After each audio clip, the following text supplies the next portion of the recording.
कृष्णा, काम करने आए सोने आए हो? सोने नहीं सर, मेरा मतलब कि काम कर। तो मुझे दिख रहा है काम करने आए हो कि सोने आए हो। तुम्हारी वजह से कंपनी का इतना नुकसान हो रहा है।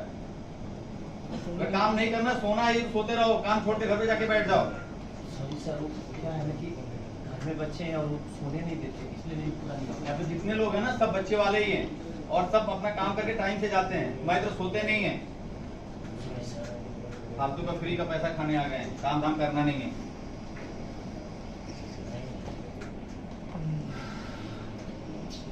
काम पे लग जाओ सब लोग।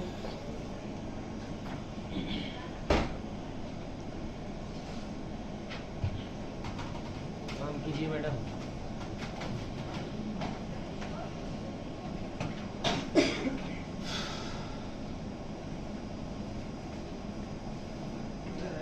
Correct, okay.